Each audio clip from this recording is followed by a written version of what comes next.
அனைவருக்கும் வணக்கம். பாரம்பரிய திருவள்ளுவர் குலவம்சம் பிரசன்ன ஜோதிடர் சுப மாரிமுத்து திருப்பூர்லேருந்து இந்த பதிவு உங்களுக்காக. ஐயா வணக்கம். ஐயா வணக்கம் ஐயா. ஐயா இப்போ மக்கள் சார்பாக ஒரு கேள்வி இன்னைக்கு நான் கேட்கலான்னு இருக்கேன். கேளுங்க ஐயா. ஐயா, அதாவது இந்த ஜாதகத்துல முடக்கு இருக்கு, ஜாதகத்தையும் முடக்கிருச்சு, கண்டிப்பா கண்டிப்பா, அதனால வாழ்க்கையில் நிறைய பிரச்சனைகள் அப்படின்னு சொல்லி நிறைய பேர் கேட்கறாங்க. கண்டிப்பாங்க ஐயா. இந்த முடக்குங்கிறது என்னங்க ஐயா? அதற்கும் கர்மாவுக்கு ஏதாவது சம்பந்தம் இருக்காங்க ஐயா? அதை பத்தி சொன்னீங்கன்னா ரொம்ப உதவியா இருக்கு. நல்ல கேள்விங்க ஐயா. இந்த கர்மாவே முதல் எங்கிருந்து வருது அப்படிங்கிறது தான் இப்போ நம்ம சொல்ல போகிறோம். இது வரைக்கும் எத்தனையோ கருத்துக்களெல்லாம் நீங்கள் இந்த உலகத்தில் கேட்டிருப்பீங்க. ஆனால் இந்த பதிவில் நீங்கள் பொறுமையோடு இந்த கருத்தை ஒரு இனிமையோடு நிதானமாக கேட்டிங்கன்னா உங்களுடைய ஊழ்வினை கர்மா எங்கிருந்து உருவாச்சு, இதனுடைய இந்த கர்மானால் நாம் என்ன கஷ்டப்படுறோம், நாம் இந்த பூமியில் பிறக்கிறதுக்கு என்ன வரம் வாங்கி வந்தோம், நம்ம பாவ புண்ணியம் எல்லாம் ஜாதக கட்டத்தில் போய் எப்படி எடுக்கிறது, நம்மளுடைய தோஷம்னு சொல்கிறோமே அந்த தோஷம் எப்படி கிரியேட் ஆகுது, நம்ம இந்த பூமியில் பிறக்கும் போது கொண்டு வந்த கர்மாவா, இல்லை கடவுளே நம்மளுக்கு ஒரு தண்டனையாக கொடுத்த கர்மாவா, இல்லை நம்ம இந்த பூமிக்கு வந்ததுக்கு அப்புறம் செய்த கர்மாவா, இது எல்லாத்தையுமே நம்ம பொறுமையாக கேட்கணும்னா கண்டிப்பாக இந்த பதிவை நீங்கள் பொறுமையோடு கேளுங்க. உங்களுக்கு இதில் ஒரு பெரிய ஒரு ரகசியம் ஒன்று அடங்கி இருக்குது. அந்த ரகசியத்தை தான் இன்னைக்கு இந்த உலகத்துக்கு அரங்கேற்றம் பண்ணுறேன். இந்த முடக்கு நம்ம ஐயா கேட்டதில் ஒரு அற்புதமான ஒரு விஷயம் என்ன அப்படின்னு கேட்டிங்கன்னா, முடக்குங்கிறது அந்த காலத்தில் பெரிய திறமையை கட்டி போட்டு வச்சுட்டா நம்மளால் அது இயங்க முடியுமா? முடியாது இல்லைங்களா ஐயா? முடியாது. அப்போது அதே மாதிரி ஜாதக கட்டத்தில் நமக்கு வேண்டிய யோகத்தை கடவுளே நம்மளுக்கு நாம் செய்த பாவத்தினால அது முடக்கி வச்சிருச்சுன்னா அந்த பாவகத்தை அந்த ஜாதகர் அனுபவிக்க முடியுமா?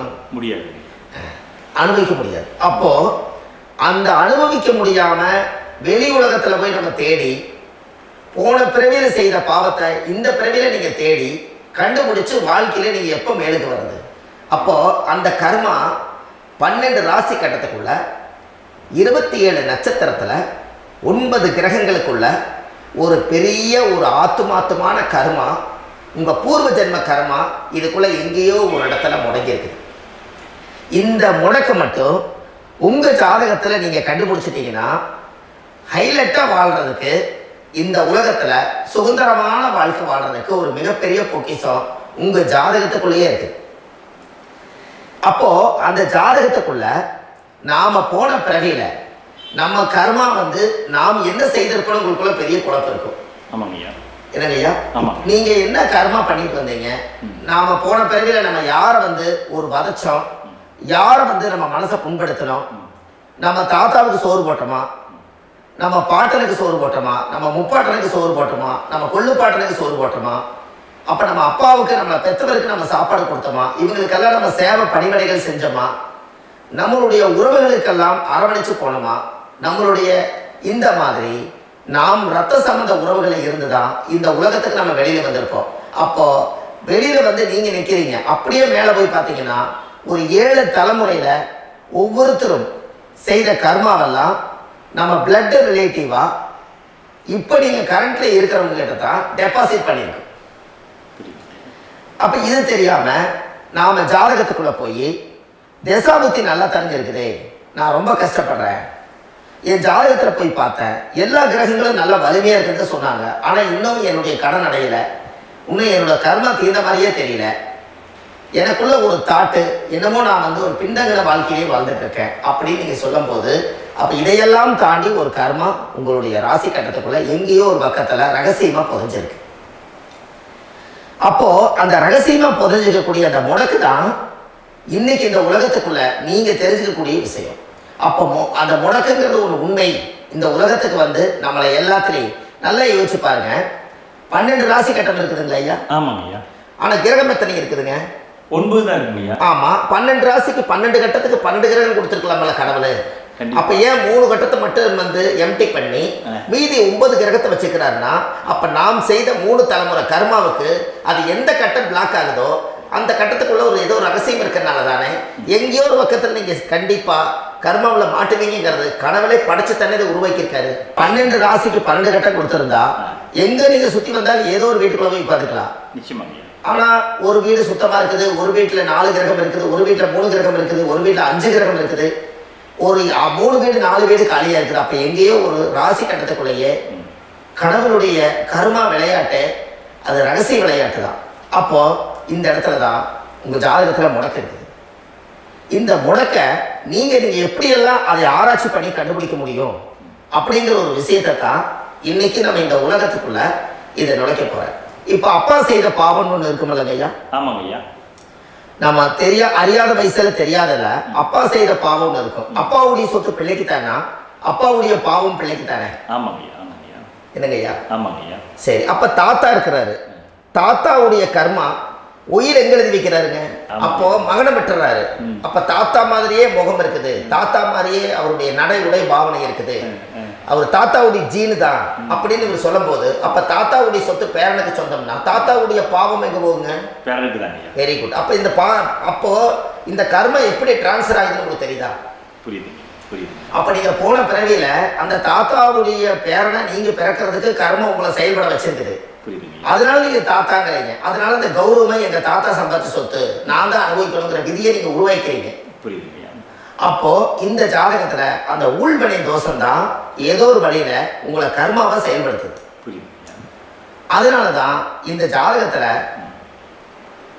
எந்த ஒரு முடக்கை எடுக்கிறதா இருந்தாலும் சூரியன் என்ற நட்சத்திரம் எதுவோ அந்த நட்சத்திரத்துக்கு எந்த வீடு முடக்காகுதோ அங்கதான் உங்களுடைய கர்மா ஒளிஞ்சிருக்கும். இதுதான் உங்களுடைய பெரிய ஒரு பொக்கிஷமான ரகசியம்.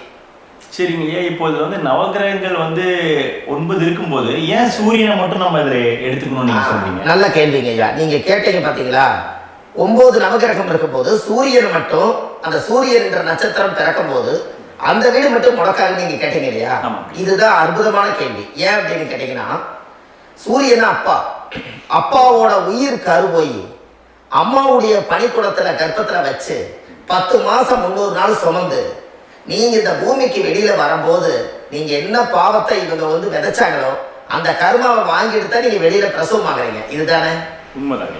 அப்ப சூரியன் என்ற நட்சத்திரம், அந்த சூரியன்கிறது உயிர் கருவல்லவா? அப்பாவுடைய உயிரணுக்கள் வந்து அம்மாவுடைய கருவிக்குள்ள போய் நாம குழந்தை வடிவத்தில் இருந்து 300 நாள் பாவ உன்னித்த பதிவில் ஏட்டு எழுதி ஒரு ஜாதகத்தை கையில் கொடுத்து பிறந்த உடனே உங்களுக்கு ஒரு ஏட்டை பெரட்டி நீ இப்படித்தான் விதி, இனிமேல் இப்படித்தான் நீ வாழணும்னு சொல்லி உங்கள் கர்மாவை நீங்கள் கர்மாவோடு தானே வெளியில் பிறக்கிறீங்க. அப்போ சூரியன் என்ற நட்சத்திரம் தானே இந்த உலகத்துக்கு வந்து ஒரு பெரிய ஒரு மகத்துவம். இப்போ பாருங்க, விடிய வரைக்கும் நம்ம முடிச்சுட்டு இருக்கிறோம். காலையில் சூரிய உதயமான அவங்கவுங்க செயல்படுறோம். மீறி எல்லா கிரகங்களுக்குமே வெளிச்சத்தை கொடுக்கக்கூடிய சக்தி சூரியனுடைய பிம்ப ஒளிக்குத்தான் உண்டு. என்னங்கய்யா? அதனால தான் மேசத்தை வந்து உச்ச வீடுன்னு சொல்லி மேசத்தை உச்சம்னு சொல்லி சூரிய உச்சத்தை அங்கே தான் வச்சாங்க. அப்போ அந்த காலச்சக்கரத்துக்கு 5ஆம் இடம் பூர்வ புண்ணியஸ்தானத்தில் போய் சிம்மத்தில் கொண்டு போய் சூரியனை ஆட்சி வீடுன்னு வச்சாங்க. அப்போ சூரியன்ல இருந்து தான் அந்த மையப்புள்ளி உருவாகுது. அப்போ உங்களுடைய ஜாதகத்தில் அந்த சூரியனாகப்பட்டவர் பிறக்கும் போது நீங்க உங்க ஜாதகத்தை நீங்க எடுத்துக்கங்க ஐயா.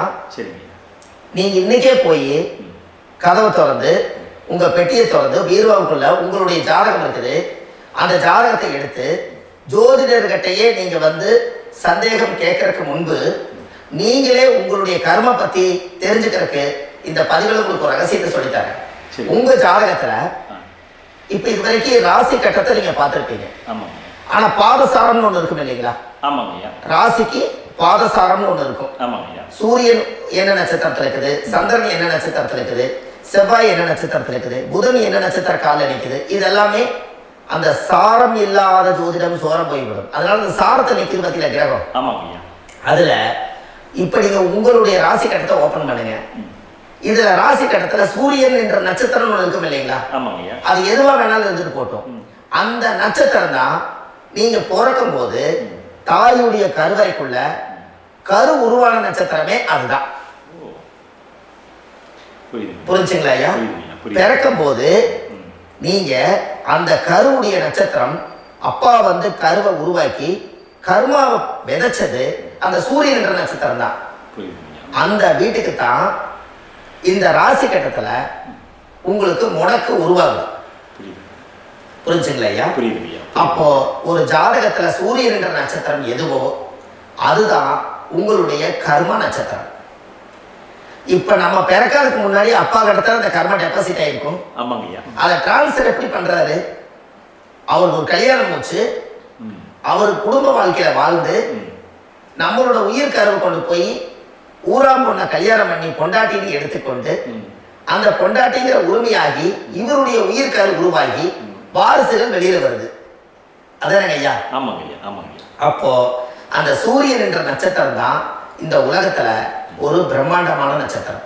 இந்த நட்சத்திரம் உங்க மனசுக்குள்ள ஏதாவது இருந்துச்சுன்னா உங்க வீட்டுல ஏதாவது ஒரு நல்ல விஷயங்கள் நீங்க பண்றதா இருந்தா அந்த கர்மா நட்சத்திரம் சூரியனுடைய நட்சத்திரம் இருக்கிறதுல அந்த நட்சத்திரத்துல எந்த ஒரு சேவைகளும் செய்யக்கூடாது. அதுதான் கர்மா. அதை போய் நீங்க ஆக்டிவேட் பண்ணி விட்டீங்கன்னா அது முன்னோர்களை வந்து நீங்க வந்து தொந்தரவு பண்ண மாதிரி. அந்த கர்ம நட்சத்திரம் தான் உங்க வாழ்க்கையில அது புதஞ்சிருக்கிறதா. இப்போ குழந்தை பிறந்தாலோ சீர் சீமந்தங்கள் நீங்க செய்யறதாலோ கல்யாணம் முக்கிறதுனாலோ உங்க ஜென்ம நட்சத்திரத்தன்னைக்கு கல்யாணம் பண்ண வேணும்னு சொல்லிக்கிறாங்க இல்லைங்க? உங்களுக்கு ஜென்ம நட்சத்திரத்துக்கு முன்னாடி உங்களை உருவாக்குன நட்சத்திரம் தான் ஜென்ம நட்சத்திரம். அப்ப சூரியன் என்ற நட்சத்திரம் அப்பாவுடைய ஜென்ம நட்சத்திரமா அந்த ஊழ்வினை கர்ம செயல்படுது. அப்ப அந்த முடக்கு யார் வழியில வந்தது? முன்னோர்கள் வழியில வந்தது. முன்னோர்கள் கட்டி வச்சது யாரைய? குலதெய்வத்தை. அப்ப அந்த குலதெய்வத்தை போய் சாமிக்கு போய் வீடு வாசல்லாம் வலிச்சு குலதெய்வத்தை போய் தேங்காய் பழம் பூமாலை கல்கண்டு வாங்கி அர்ச்சனை பண்ணி ஒரு அன்னதானம் ஒன்று பண்ணிட்டு சாமிக்கு பொங்கல் வச்சு நைவேத்தியம் பண்ணிட்டு உங்க ஜாதகத்தை வச்சு பூஜை பண்ணிட்டு வாங்க. அதுக்கப்புறம் தான் உங்க கர்மாவை கண்டுபிடிக்கிறதுக்கு வழியே பிறக்கும். குலதெய்வத்தை வணங்காமல் கோவிந்தா கோவிந்தா என்று பல தெய்வத்தை வணங்கினாலும் பலனொன்றும் இல்லைன்னு அந்த காலத்தில் முன்னோர்கள் சொல்லி வச்சுக்கிறாங்களே இல்லைங்களா? அதனால கண்டிப்பாக அதை கண்டுபிடிச்சு நீங்கள் அதுக்கு ஒரு நெய்வேத்தியம் பண்ணால் மட்டும்தான் முதல்ல உங்கள் 5ஆம் பாவம் முன்னோர்கள் அது வேலை செய்யும். குலதெய்வ ஆலயத்துக்கு போயிட்டு வாங்க. போயிட்டு வந்துட்டு இந்த கர்மவினை தோஷத்தை நிவர்த்தி பண்ணுறதுக்குனால சரியான பரிகாரத்தை நம்ம எடுப்போம். அப்போ உண்மையாலுமே ஒரு ராசி கட்டத்துக்குள்ள இந்த மாதிரி ஒரு அந்த கர்ம தோஷம் இருப்பதனால இந்த கர்மா தோஷத்துக்கு அந்த முடக்க தோஷங்கிறத நீங்கள் எடுத்து அதை கண்டுபிடிச்சு அந்த சூரியன் என்ற நட்சத்திரம் எந்த ராசி கட்டத்தில் போய் முடக்காயிருக்குதோ அந்த முடக்கு எந்த பாவகம் வந்து நம்மளுக்கு லாக் ஆகிருக்குதோ அந்த பாவகத்துக்கு உண்டான பரிகாரங்கள் அதுக்குரிய ஸ்தலங்கள் அந்த கோவில்களில் போய் சுவாமிக்கு தேங்காய் பழம் பூமாலை கல்கண்டு வாங்கி அர்ச்சனை பண்ணி நீங்கள் அந்த கோவிலுக்குள்ள போய் உட்கார்ந்து சாமி கும்பிட்டு வந்தீங்கன்னா உங்களுடைய ஜாதகத்தில் இருக்கக்கூடிய அந்த முடக்கு தோசை நீங்கி வாழ்க்கையில் நீங்கள் எதை சாதிக்க வந்தீங்களோ அந்த சாதனையை நீங்கள் சாதிச்சுட்டு இருப்பீங்க. புரிஞ்சுங்களா ஐயா? இல்லை, தெளிவாக போயிருக்கீங்க. ஏன் அப்படின்னா அந்த முடக்கு நட்சத்திரத்துக்குள்ள தான் ஒரு தோஷம் இருக்குது. இப்போ அந்த காலத்தில் பாருங்க ஐயா, முன்னோர்கள் எல்லாம் நிறைய பேர் கோவில் கட்டி வச்சுட்டு போயிருக்காங்களா இல்லைங்களா? ஆமாங்க. இந்த கோவில் எதுக்காக கட்டி வச்சுக்கிறாங்கன்னா அவங்க கட்டினவங்களுக்கும் அந்த முடக்கு தோஷம் இருந்திருக்குது. ராஜாக்கள் இருந்திருக்குது, மன்னர்கள் காலத்தில் இருந்திருக்குது, ஜமீன்தார் காலத்தில் இருந்திருக்குது. இப்போ அவங்களுடைய அமைப்புகள் எல்லாமே முன்னோர்கள் என்னமோ அறியாமல் தெரியாத தன்னடக்கம் இல்லாத ஒரு கர்மாவை செஞ்சுட்டாலும் அதுக்குரிய பரிகார ஸ்தலங்களை கொண்டு போய் அந்த காலத்திலே ஜாதகம் பார்த்து நம்ம வந்து முன்னோர்களுடைய பாவத்தை நாம் செய்த பாவத்தையும் தீர்த்துட்டு நமக்கு கீழே அடுத்த சந்ததிகள் அடுத்த தலைமுறைகள் வந்தாலும் இந்த கோவில்களுக்கு வந்து விளக்கு போட்டு சாமி கும்பிட்டு இந்த மண்ணை மிதிச்சுட்டு போனால் அன்னையோட அந்த கர்மா தீருங்கிறது அந்த காலத்திலேயே முடக்கு தோஷ பரிகாரத்தை கோவில் வழியில் அந்த காலத்தை திசை திருப்பி வச்சுருக்காங்க. அப்போ நீங்கள் கோவிலுக்கு போகாமல் கண்டிப்பாக இந்த பரிகாரத்தை நீங்கள் உடைக்க முடியாது. ஏன் உடைக்க முடியாதுன்னா இப்போ நீங்கள் எத்தனை வருஷம் வாழ்கிறீங்க ஐயா? இன்னும் ஒரு 50 வருஷம் 120 வருஷமே வச்சுக்கோங்க. சூரிய திசை 6 வருஷம், சந்திர திசை 10 வருஷம், செவ்வாய் திசை 7 வருஷம், ராகு திசை 18 வருஷம், குரு திசை 16 வருஷம், சனி திசை 19 வருஷம், புதன் திசை 17 வருஷம், கேது திசை 7 வருஷம், சுக்கிர திசை 20 வருஷம். இப்போ நான் சொன்ன டோட்டலெல்லாம் கூட்டிங்கன்னா 120 வருஷம் வரும். இது ஒரு மனிதர் பிறந்து பூர்ண ஆயுளோடு வாழ்ந்தால் இந்த 120 வருஷம் வாழ்ந்தால் அவர் இந்த பூலோக பதவி விட்டு சிவலோக பதவி போயிடுவார். அதுக்கு பேர் தான் பூர்ண ஆயுள் என்று பொருள். அப்ப இந்த பூர்ண ஆயுள வாழ்ந்தவருக்கு 120 வருஷம். கோயில் எத்தனை வருஷம் வாழ்ந்துங்க ஐயா?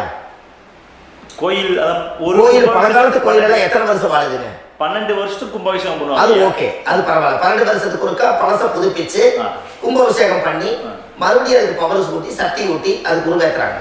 நான் சொல்றது கோயில் 5000 வருஷம் 4000 வருஷம் பெரிய பெரிய சித்தர்கள், மகான்கள், ரிஷிமார்கள், யோகிகள், சித்தர்கள் இவங்களெல்லாம் போய் கோவில்லையே சிவனையும் பெருமாளையும் வழிபாடு பட்டுட்டு கோவில்லையே ஒரு ஓரத்துல ஜீவசமாதி ஆயிட்டாங்கன்னு பழைய கால கோயில சித்தர்கள் குடியிருக்காங்களா இல்லைங்களா?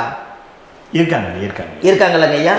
அப்போ நாம 120 வருஷம் வாழ்றோம், கோவில் 5000 வருஷம் வாழுது. எங்க சக்தி அதிகமா இருக்குன்னு சொல்லுங்க? கோயில் தான், அதோட மாற்றம் இல்லை. கண்டிப்பா கோயில் தான். அப்ப கோவில தான் அந்த சக்தி இருக்குது நீங்க சொல்றீங்க. அப்போ உங்களுடைய கர்மாவை உடைக்கிறதுக்கு 120 வருஷம் பெருசா 5000 வருஷம் பெருசான்னு சொல்லுங்க? 5000 தான். அப்ப 5000 வருஷம் உள்ள அலைகள் வந்து எத்தனை அந்த சிவனுக்கு ஒரு சிவன் கோயிலே உங்களுக்கு முடக்கு தோஷத்துக்கு ஒரு கோயில் வருதுன்னு வச்சுக்கோங்க. அந்த கோவில்ல எத்தனை முடக்குகளுக்கு உண்டான கோவில்கள், எத்தனை பழங்களை ஊற்றி சாமிக்கு அபிஷேகம் பண்ணியிருப்பாங்க, எத்தனை பால் கூட ஊற்றிருப்பாங்க, பன்னீர், தேன், இளநீ, மஞ்சள் நீர், திருமஞ்சனம், அபிஷேகம், பொங்கல், நைவேத்தியம் இத்தனையும் செஞ்சு அந்த சிவனை வந்து சிவனாக பார்த்து அந்த கருவறைக்குள்ள ஒரு கிராணங்கள் வரும்போதும் கூட பாதுகாப்பு பண்ணி வச்சு நல்ல சக்தியோட அந்த கருவறையை புத்தியோட அவங்க வேலை செஞ்சு அந்த காலத்தில் வச்சிருக்காங்களா இல்லைங்களா? வச்சிருக்காங்க. அப்போ நம்ம வீட்டை அவ்வளோ சுத்தமாக வச்சிருக்க முடியுமா? என்னதான் வாஸ்து இருந்தாலும் முடியாது இல்லைங்களா? அப்போ அவ்வளவு ஒரு பவர்ஃபுல்லான கோவில், அந்த முடக்க தோஷத்துக்குள்ள ரகசியமா அந்த கோயில் அடங்கி இருக்குது. உங்க ஜாதகத்துக்குள்ள உண்மையாலுமே ஊழ்வினை கோயில், கர்மவினை கோயில் அதுக்குள்ள இருக்குது. அந்த ஜாதகத்தை கணிச்சு பார்த்தா கரெக்டா உங்களுடைய ஜாதகத்துல அப்பாவுடைய கருவறையிலிருந்து உயிர் உருவாகிற நேரத்துல இருந்து இப்ப வரைக்கும் நீங்க கரண்ட்ல வாழ வரைக்கும் அந்த கர்ம கூட வர்றத ஒரே ஒரு இடத்துல போனா மட்டும்தான் விட்டுட்டு வர முடியும். அது எந்த வீடு அப்படின்னு கேட்டா உங்களுக்கு வந்து அப்பாவுடைய கர்மாவளியில போய் அந்த கோவில், பழையகால கோயில், பழையகால தெய்வங்கள், அந்த கோவில் தான் உங்க ஜாதகத்துக்குள்ள ரகசியமா இருக்கும். அது ஏன் இந்த பதிவில் உங்களால சொல்ல முடியாது அப்படின்னா, இந்த பதிவில் ஏன் சொல்ல முடியாதுன்னா உங்க ஜாதகம் தெரியாம என்ன கோயிலை நீங்க சொல்லுவீங்க? புரியுதுங்கய்யா. இப்ப பொதுவா ஒரு நட்சத்திரத்துக்கு ஏதோ ஒரு கோவில அவங்க சொல்லி நீங்க போயிட்டு வரீங்கன்னு வச்சுக்கோங்க. ஆனால் அது வேலை செய்யலைன்னா நம்மளுக்கு என்னங்க இவ்வளவு கஷ்டப்பட்டு போய் அந்த பலனடையிலேயே கேள்வி கேட்டக்கூடாது. உங்க ஜாதகத்தை நீங்க கொண்டாங்க, உங்க டேட் ஆஃப் பர்த் டயத்தை போட்டு ஜாதகத்தை கணிச்சு நீங்க சூரியன் என்ற நட்சத்திரத்துக்கு உங்களுடைய கர்மவினை கோவில் யாரு, உங்களுடைய முடக்கு யாரு, ஊழ்வினை தோஷத்துக்கு உண்டானவர் யாரு, தாய் வழி கர்மா ஆறு, தந்தை வழி கர்மா எது, நீங்க பிறக்கும் போது வந்த கர்மா என்ன, இது எல்லாம் கணிக்காம பொதுவா ஒரு கோயில்ல போய் நீங்க வாட்டுக்கு சாமி கும்பிட்டு வந்தால் பலன் எப்படி கிடைக்கும்? கண்டிப்பா கிடைக்கும் ஐயா. என்னங்க ஐயா, அது தெரிஞ்சு பண்ணாதான் சரியா? ஒரு டாக்டர் கிட்ட போறீங்க, என்னை அப்படியே ஸ்கேன் பண்ணி ஒரே ஒரு மாத்திரை கொடுங்கன்னு கேட்டா டாக்டர் கொடுப்பாருங்களா? இல்லைங்க ஐயா.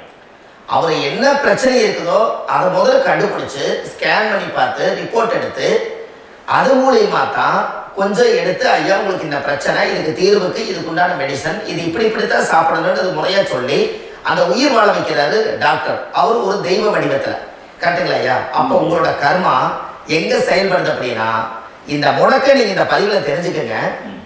அதுக்குரிய நட்சத்திரம் என்னன்னு தெரிஞ்சு வச்சுக்கோங்க. உங்க ஜாதகத்துல சூரியன் என்ற நட்சத்திரத்தை எடுத்துக்கங்க. அந்த வீட்டுக்கு முடக்க இந்த பதிவுல எந்த வீடு லாக் ஆயிருக்குதுங்கிறத நான் உங்களுக்கு இந்த வீட்டுல சொல்றேன். அந்த வீட்டு நீங்க பாருங்க, உங்களுடைய லக்கணத்துக்கு அது எந்த வீடு. இப்ப லக்கணத்துக்கு ஒரு 7வது வீடுதே வச்சுக்கோங்க. அப்போ லக்கணத்துக்கு 7வது வீடே முடக்கு. அப்படி ஒரு முடக்க ஆயிப்போச்சுன்னா ஒரு ஜாதகத்துல லக்கணம் தான் 1, 7ஆம் இடம்ங்கிறது மனைவி ஸ்தானம். ஒரு ஆணுடைய ஜாதகத்துக்கு 7ஆம் இடம் தான் மனைவி. அவருக்கு நல்ல மனைவி அமையாம ஆடம்பரம் இருந்தும் வீடு அரண்மனை மாதிரி இருந்தும் அந்த மனைவியை ஒரு சந்தோஷமா அவர் அனுபவிக்க முடியாது. புரிஞ்சுங்களா ஐயா? சந்தோஷமா அனுபவிக்க முடியாது. ஏன் அப்படி? 7ஆம் இடத்துல தான் அவரோட கர்மம் உட்கார்ந்து இருக்குது. கரெக்டா சொன்னீங்க. 7ஆம் இடத்துல தான் அந்த கர்மம் உட்கார்ந்து இருக்குது.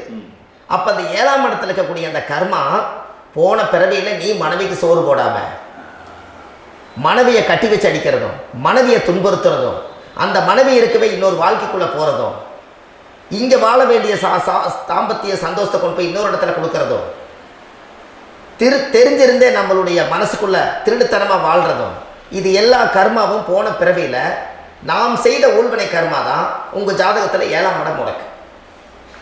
அப்போ அந்த 7ஆம் இடம் முடக்கா இருந்துச்சுன்னா கண்டிப்பாக உங்கள் ஜாதகத்தில் நீங்கள் என்ன அனுபவிச்சிட முடியும்? நல்ல நண்பர்கள் கிடைக்க மாட்டாங்க, நல்ல ஒரு பார்ட்னர்ஷிப் அமையாது, நல்ல ஒரு நட்பு வட்டங்களில் எதையும் அனுபவிக்க விடாது, ஒரு அங்கீகாரமான உறவுகளில் போய் நம்ம ஸ்ட்ராங்காக நிற்க முடியாது. 7ஆம் இடம் என்பது தாம்பத்திய வாழ்க்கை, பூர்த்தி இல்லாத வாழ்க்கையாக இருக்கும். இப்படியெல்லாம் அந்த ஜாதகத்தில் ஒரு பொதுவாக ஒரு ஜாதகத்தில் 7ஆம் பாவம் முடக்காயிட்டால் இந்த கர்மாவை அவர் அனுபவிச்சுக்கிட்டே இருப்பார்.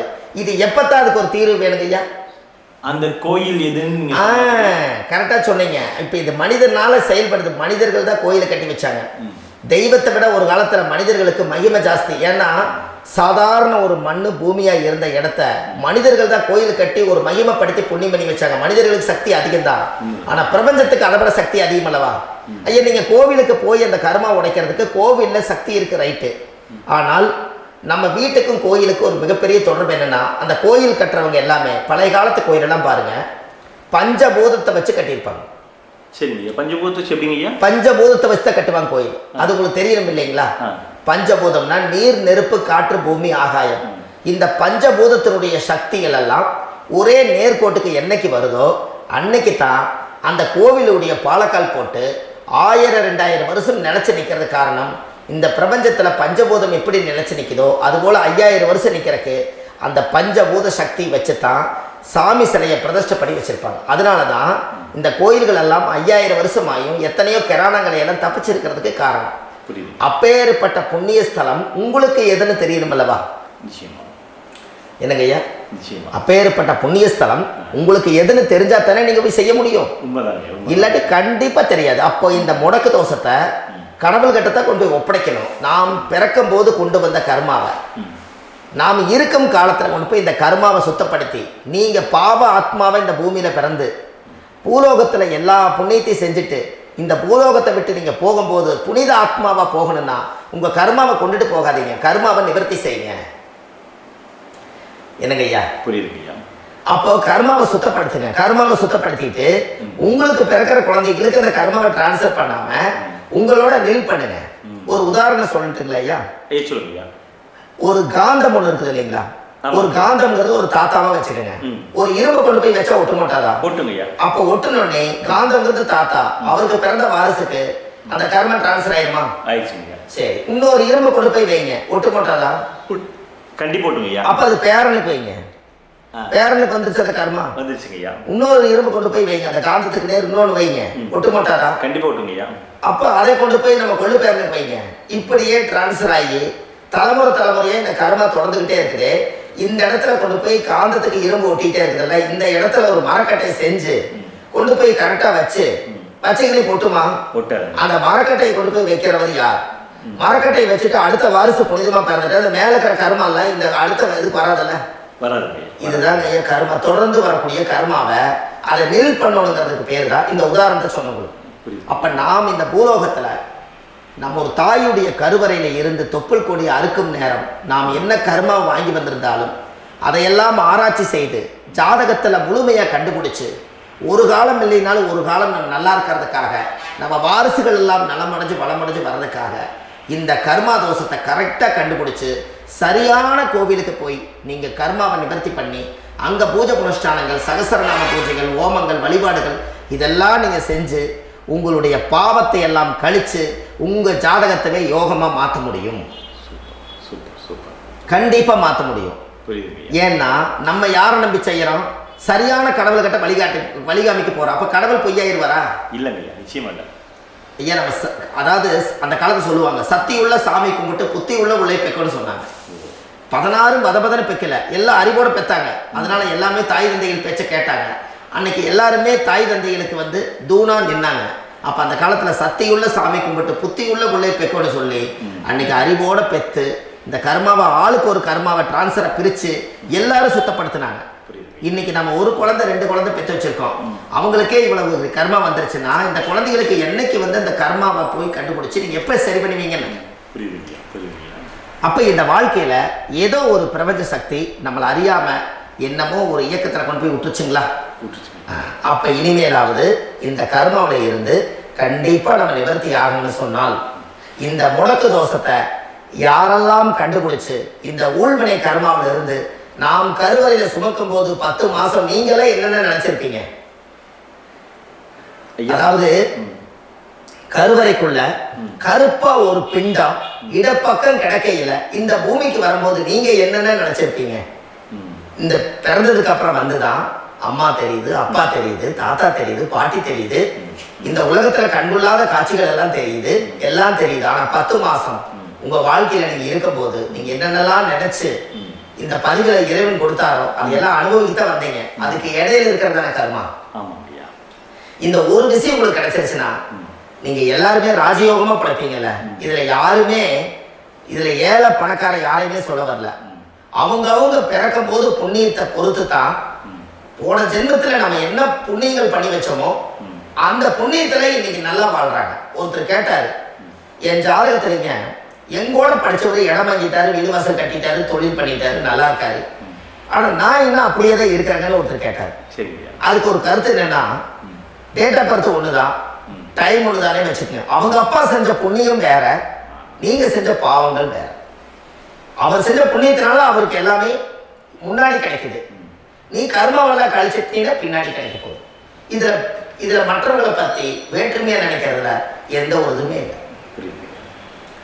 அப்போ ஒருத்தர் பார்த்து ஒருத்தர் வாழ வேண்டாம். உங்களுடைய சுய அறிவை வச்சு இந்த பூலோகத்துல இந்த பூமியில நீங்க 4 தெரிஞ்சு நல்ல விதமா கத்துக்கிட்டு இந்த உலகத்துல சிறப்பா வாழ கத்துக்குங்க. அதுக்கு அந்த ஊழ்வினை தோஷத்தை கண்டுபிடிங்க. உங்களுக்குன்னு ஒரு முடக்கு இருக்குதுங்கிறத இன்னைக்கு நீங்க எழுதி வைங்க. அதை எப்படியாவது கண்டுபிடிங்க, அதை தேடுங்க. ஒரு முறை நீங்க ஜாதகத்தை கொண்டு வாங்க. அந்த ஜாதகத்தை கொண்டு வந்து உங்க பாவகத்துல எத்தனாம் பாவம் முடக்காயிருக்குன்னு பாருங்க. அந்த பாவகம் முடக்காயிருச்சுன்னா உங்க வாழ்க்கையில அதுல இருந்து உங்களால வெளியில வரவே முடியாது. கண்டிப்பா வர முடியாது. அதை நீங்க கண்டுபிடிச்சா மட்டும்தான் நீங்க மேல வர முடியும். ஏன்னா நிறைய பரிகாரங்கள், பூஜைகள், யாகங்கள், ஹோமங்கள் எல்லாம் செய்து வச்சும் கூட அந்த கருவணைக்கு உண்டான கோவிலுக்கு போய் அந்த 5000 வருஷம் பழமை வாய்ந்த தெய்வத்துக்கிட்ட போய் நீங்க முறையிட்டு விளக்கு போட்டு உங்க கர்மத்தை எல்லாம் நான் நீதான் தீர்த்து கொடுக்கணும்னு சொல்லி நம்பிக்கையோட போய் நீங்க போய் அந்த சரணாகதி அடையிறீங்க பாருங்க, அங்கதான் உங்க கர்மாவை எடுத்து விடுறாரு. அப்ப இந்த ரகசியம் உங்களுக்கு வேணும் அல்லவா? அப்போ உங்க ஜாதகத்துல எங்க முடங்கி இருக்குது, அதுக்குரிய கோவில்கள் எல்லாம் என்ன, அதுக்கு தான பரிகாரம் என்ன, அதுக்கு நீர் பரிகாரம் என்ன, யாத்திரை பரிகாரங்கள் என்ன, நீங்க வீட்டில இருந்தே செயல்படுத்தக்கூடிய பரிகாரங்கள் என்ன, பரிகாரம் கோவிலுக்கு போய்தான் நடக்குமா, இல்ல நாம் வீட்டில் வச்சு வணங்குறதுனால நடக்குமா, நாம் செய்யக்கூடிய தர்ம பரிகாரங்கள் என்ன, தான பரிகாரங்கள் என்ன, இப்படி பல விதமா இருக்கனால உங்க ஜாதகத்துக்கு எந்த மாதிரி பரிகாரம் கனெக்ட் ஆகுதுங்கிறது தெரியணும். இது தெரியாம கண்டிப்பா உங்களால செயல்படுத்துறது ரொம்ப கஷ்டம்.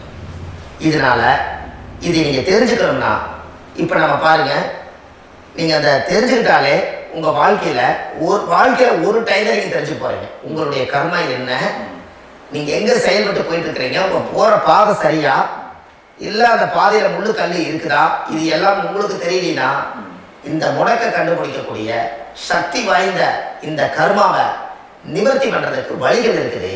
அதனால நீங்க கண்டிப்பா இந்த முடக்க தெரிஞ்சுக்கணும். இந்த முடக்க ராசினா என்ன உண்மையாலுமே உங்க வாழ்க்கையில நீங்க தெரிஞ்சு இனிமேல் உங்க வாழ்க்கையில இதுவரையிலும் கர்மாவுக்குள்ளேயே கஷ்டப்பட்டீங்க, வழி தெரியாம கண்ணை கட்டி காட்டுல விட்ட மாதிரி இருந்தீங்க. இனி அப்படி இருக்க வேண்டாம். உங்க ஜாதகத்துல 12 ராசி கட்டத்துல 9 கிரகம் போகும், மீதி 3 கிரகம் 3 கட்டம் வந்து உங்களுக்கு எங்கேயோ ஒரு பக்கத்துல 3 கட்டம் எம்டியத்தான் இருக்கும். கரெக்டுங்களா? அது இல்லாம ஒரு ஜாதகம் பிறக்காது. ஏன்னா 9 கிரகத்துக்கு 9 கணக்கு போட்டால் 3 கட்டம் எம்டியத்தான் இருக்குது. அந்த கட்டத்துக்குள்ள எந்த நட்சத்திரத்துல, எந்த சாரத்துல, எத்தனாவது டிகிரியில, எத்தனாவது பாதசாரத்துல, எத்தனை வெகுளையில, எத்தனை செகண்டுக்குள்ள இந்த கர்மா உள்ள புகுந்து உங்களை செயல்படுத்துதுங்கிறத கண்டிப்பா உங்க ஜாதகத்தை கொடுங்க. பார்த்து இந்த விஷயத்தை சொல்கிறேன், நீங்கள் அந்த இடத்துக்கு போய் நிவர்த்தி பண்ணிவிட்டு உங்கள் வாழ்க்கையில் கொஞ்சம் காலம் வாழ போகிறீங்க. பாருங்கள், பிறந்ததுலேருந்து 20 வருஷத்துக்குள்ளே இளமையாக வாழ்கிறீங்க, குழந்தையாக வாழ்கிறீங்க. 20லேருந்து 40 வயசுக்குள்ளே தான் உங்களுக்கு ஒரு பொண்ணை பார்த்து கல்யாணம் பண்ணி ஒரு கரு உருவாக்குறீங்க. அதுக்கப்புறம் 40லேருந்து 60க்குள்ளே குழந்தை பெற்று கடமை முடிச்சிடுறீங்க. 60 வயசுக்கு மேலே ரிட்டையர்ட் ஆகிடுறீங்க.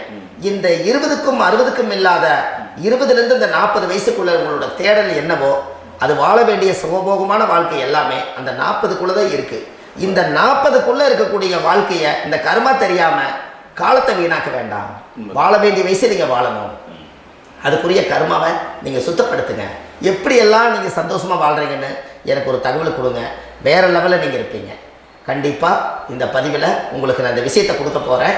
இந்த முடக்கு நட்சத்திரங்கள் என்ன அப்படிங்கிறத இந்த பதிவில் நீங்கள் ஒரு நோட் ஒன்று எடுத்துக்கோங்க, குறித்து வச்சுக்கோங்க. இதில் இருந்து அவங்கவுங்களுக்கு முடக்கு நட்சத்திரம் என்னங்கிறத இந்த பதிவில் நான் உங்களுக்கு கொடுக்குறேன். இந்த வீடு தான் அது முடக்குங்கிறத சொல்கிறேன். இதையெல்லாம் நீங்கள் தெரிஞ்சு உங்கள் ஜாதகத்திலே நீங்கள் முடக்கு எடுத்து கண்டிப்பாக உங்கள் வாழ்க்கையில் நீங்கள் நல்லா இருப்பீங்க. அதுக்கு ஒரு நோட் எடுத்து வச்சுக்கோங்க. இது வரைக்கும் கர்மாவை பற்றி நம்ம பேசணும்.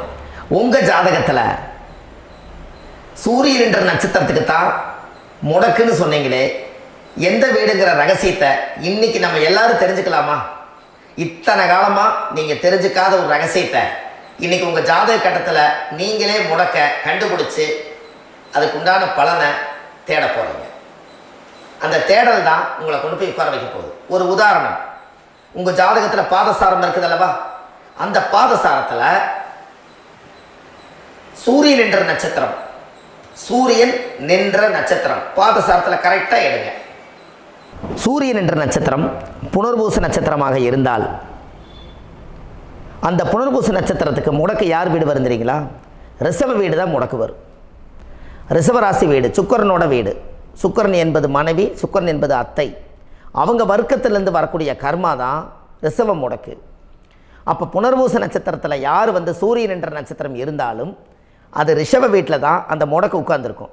கண்டிப்பாக அந்த முடக்கை கண்டுபிடிச்சி அதுக்குரிய பரிகாரங்களை செஞ்சு அந்த கர்மாவை நீங்கள் நிவர்த்தி பண்ணுங்கள். உங்கள் வாழ்க்கையில் ஒரு மிகப்பெரிய ஒரு வெற்றி கிடைக்கும். புனர்பூச நட்சத்திரத்தை பற்றி இது வரைக்கும் நீங்கள் பார்த்தீங்க. அடுத்த பதிவில் பூச நட்சத்திரத்தை பற்றி நம்ம பார்ப்போம்.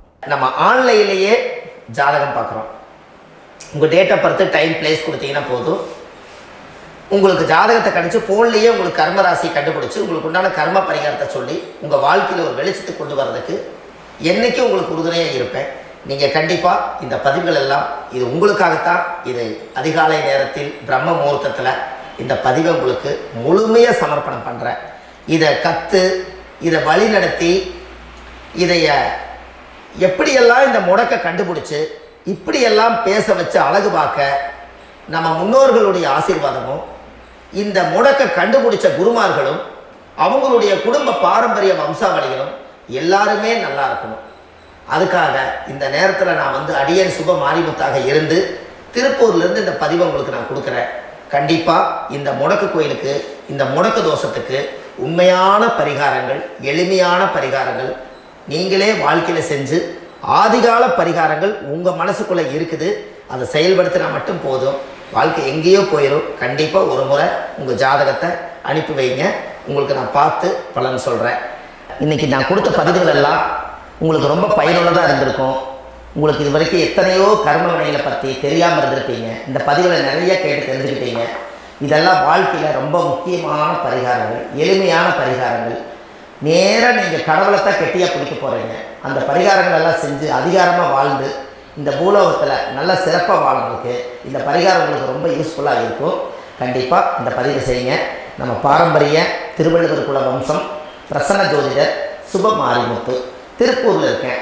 30 ஆண்டு காலமாக நம்ம ஜோதிடர் பார்த்து கொண்டிருக்கிறோம். இவ்வளவு காலமாக எத்தனையோ ஆயிரக்கணக்கான மக்களுக்கு நம்ம ஜோதிடம் பார்த்து வழிகாட்டி நிறைய மக்களுக்கு நிறைய சேவைகள் செஞ்சுருக்கேன். நிறைய கோயில் கட்டி வச்சுருக்கேன், கும்பாபிஷேகங்கள் பண்ணி வச்சுருக்கேன், அன்னதானங்கள் நிறையா பண்ணி வச்சுருக்கேன், புண்ணிய யாத்திரைகள் நிறைய போய் வந்திருக்கேன். மக்களுக்காகவே நான் உங்களுக்கு உழைக்க தயாராக இருக்கேன். இந்த ஜோதிடம் என்னுடைய ஒரு பாரம்பரியமாக என்னுடைய அப்பா, தாத்தா, முன்னோர்கள் இதெல்லாம் எங்களுடைய குலத்தொழில் இது. அதனால் நாங்கள் பாரம்பரியமாக திருவள்ளுவர் குல வம்சம். வள்ளுவர் வாக்குன்னு யூடியூப் சேனலில் போனீங்கன்னா 1000 பரிகாரங்கள் கொடுத்துருக்கேன். அதுவும் உங்களுக்கு ரொம்ப யூஸ்ஃபுல்லாக இருக்கும். வள்ளுவர் வாக்கு அப்படின்னு போடுங்க. அப்படி இல்லைன்னா சுப மாரிமுத்துன்னு போடுங்க. இதில் பரிகாரங்கள் நிறையா கொடுத்துருப்பேன். கண்டிப்பாக இதெல்லாம் நீங்கள் சந்தித்து நீங்கள் ஒரு சப்ஸ்கிரைப் பண்ணி வச்சுக்கோங்க. நான் போடக்கூடிய பதிவுகள் எல்லாமே உங்களுக்கு நோட்டிஃபிகேஷன் வந்துடும். அதனால் நீங்கள் ஒரு சப்ஸ்கிரைப் பண்ணி வச்சுக்கோங்க. தினமும் ஒரு தகவல் உங்களுக்கு கொடுத்துக்கிட்டே இருக்கேன். இதெல்லாமே உங்களுக்கு ஒரு பெரிய சந்தோஷமான நிகழ்ச்சிகள். என்றைக்கும் உங்களோட நான் வாழ்கிறேன். உங்களுடைய குடும்பத்தில் நான் ஒருத்தராக இருந்து குடும்ப ஜோதிடராக நான் இருப்பேன். கண்டிப்பாக ஆயுள் உள்ள வரைக்கும் உங்களுக்காக இந்த ஜோதிடத்துக்கு உழைச்சி உங்கள் குடும்பத்தில் ஒருத்தராக நான் ஒரு ரத்த உறவில் நான் இந்த பூர்வ ஜென்மத்தில் உங்களுக்கு நான் கடமைப்பட்டிருக்கேன். கண்டிப்பாக அடுத்த பதிவில் உங்களை நான் சந்திக்கிறேன். வாழ்வது ஒரு முறை, வாழ்த்தட்டும் தலைமுறை. நன்றி, வணக்கம்.